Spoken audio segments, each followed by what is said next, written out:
When millions of Filipino workers left foreign countries to return home, something shocking happened: entire industries began to collapse. In London, hospital wards went silent as nurses vanished overnight. In Saudi Arabia, construction sites stood frozen under the desert sun. Across Europe, luxury ships stopped sailing because no one was left to steer them. Even royal homes, once filled with laughter and care, suddenly felt empty.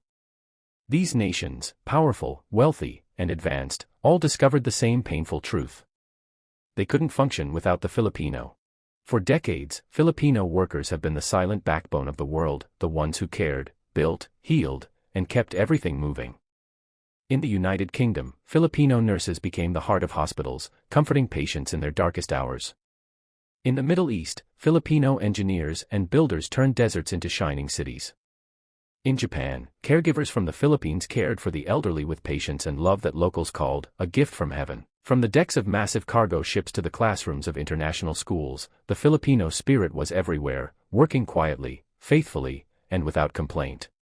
But when thousands decided to return home, the world felt the sudden emptiness, and many nations began to panic. It started quietly, just a few Filipinos choosing to go home, some returning to be with their families after years of sacrifice. But soon, it became a wave. Tens of thousands packed their bags, booked flights, and left the countries they helped build. In Saudi Arabia, massive construction projects slowed to a crawl. Entire teams of Filipino welders, electricians, and engineers, gone. The sound of hammers and drills faded into silence. In London and Glasgow, hospitals struggled. Patients waited longer, nurses worked double shifts. We didn't realize how much we relied on them, one doctor admitted. The warmth, the care, the calm presence, gone. In Hong Kong, families were left helpless as Filipino domestic helpers, the ones they trusted like their own blood, returned to Manila. Children cried, elderly parents went without care, and employers begged agencies for replacements, but no one could fill that void. Across Europe, cruise ships sat idle in port. Without Filipino deck officers, cooks, and stewards, even billion-dollar companies had to cancel voyages. The heart of the ship left with them, a captain said.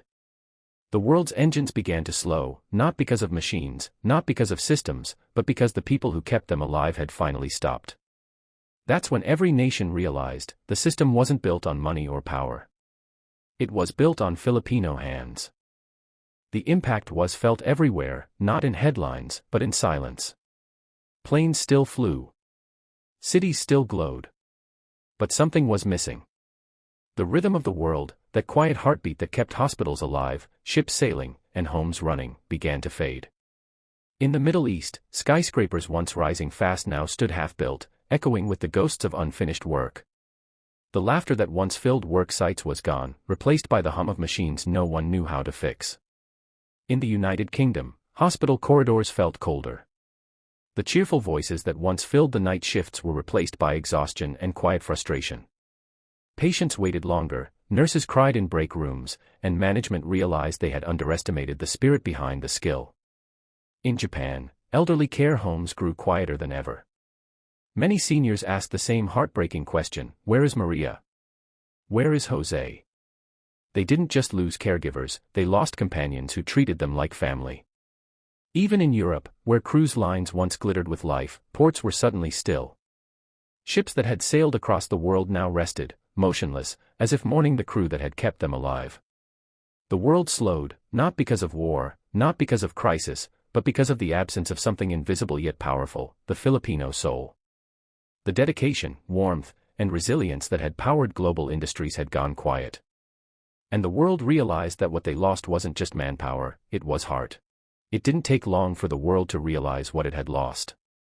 One by one, nations began to feel the cracks turning into collapse. Schedules failed, patients suffered, ships stopped moving, and homes fell silent.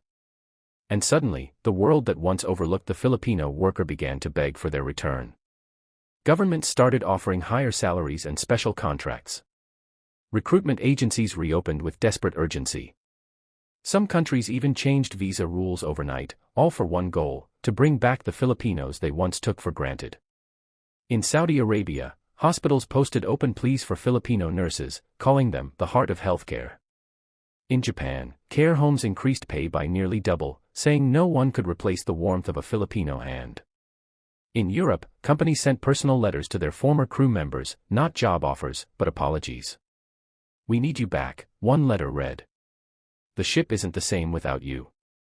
Even in Hong Kong, families recorded tearful messages for their former helpers, thanking them, missing them, realizing that the bond they built was never just about work. It was love, trust, and family.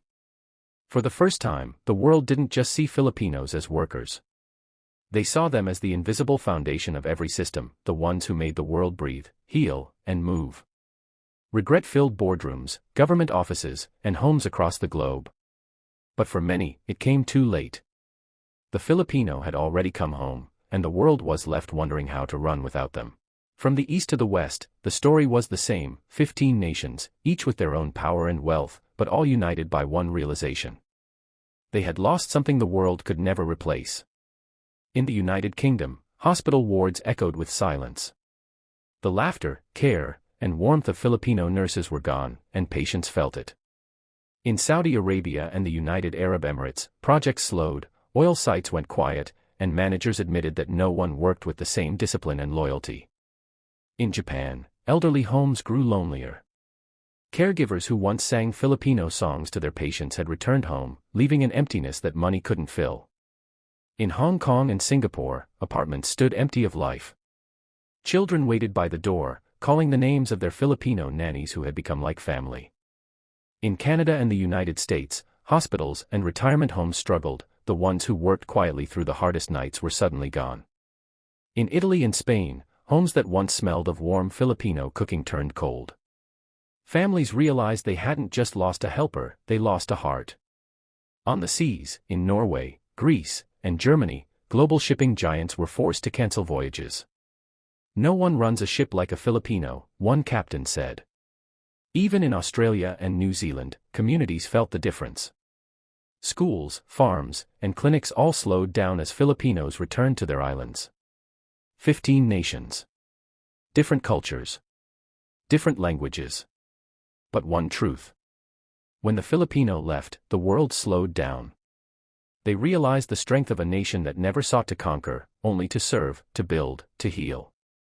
The world had discovered something far deeper than skill. They had discovered the soul of the Filipino worker. The world had learned a lesson it never expected. Power, technology, and money could build cities, but only the Filipino could give them heart.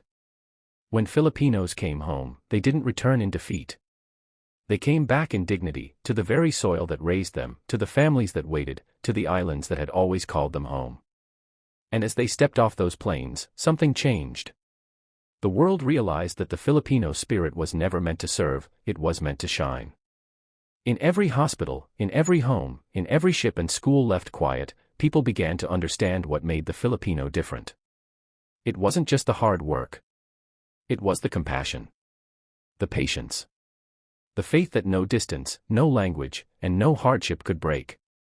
These 15 nations didn't just lose workers, they lost pieces of their humanity. Because when Filipinos stop working abroad, the world doesn't just slow down. It stops feeling alive. And somewhere, across the seas, one truth echoes louder than ever. Filipinos don't just work abroad, they keep the world running. Subscribe for more stories of Filipino pride.